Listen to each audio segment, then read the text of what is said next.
Hi YouTube, it's Vincent Fiura coming at you from www.mytorontorealty.com, of course Remax West. Today I want to shoot a short little video and talk to you guys about November 1st, 1991 and why this date is so important. It's important for tenants, but it's also important for landlords. You see, November 1st, 1991 is the magical date that if a property was completed after that date, rent roll control does not apply. Meaning, if you absorbed or bought a condo unit that was completed after November 1st, 1991 and you lease it out for, let's say, $1,500 a month, the rent control does not apply to you as a landlord.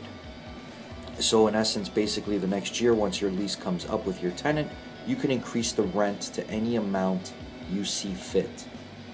Now this is also important for tenants. Tenants have to understand that a landlord has the ability to arbitrarily increase the rent with 90-day notice prior to the lease expiration date, I must add. But they need to be aware of the fact that their rent could actually go up immensely. So as a tenant, you should protect yourself and put a clause in your lease stating that the rent will only go up X amount of dollars if you choose to stay and re-sign a new lease for a longer term. That's how you should protect yourself if you're a tenant. Now, if you're a landlord,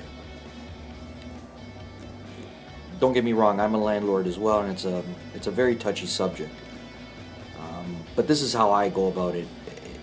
In all my condo units that I own and that I invested in, that I have rented, let's say for example, I have one rented for $1,000 a month, just for argument's sake, and a comparable comes out the next year and it's leased out for $1,200 a month.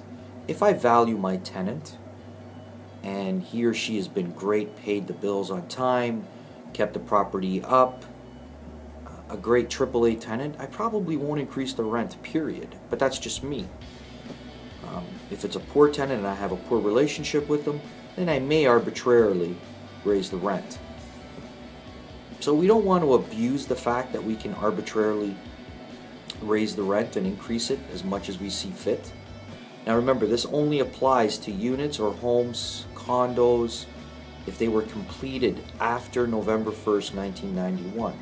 If they were completed prior to November 1st, 1991, then the unit falls under the rent control with the tribunal, the Landlord and Tenancy Tribunal. And usually the rate increase is on an average of anywhere between 1.5% up as high as 2%. But you can say, for argument's sake and stay conservative, that it's anywhere around, between 1.5 and 1.7%. So just as a friendly tip, know your rights as a tenant and also especially as a landlord. Gave you some tips on how to protect yourself as a tenant. I hope you found this little tutorial useful. And if you have any other questions, please feel free to call me at 416-769-1616, or please visit www.mytorontorealty.com for more. Thanks so much. See you soon. Bye-bye.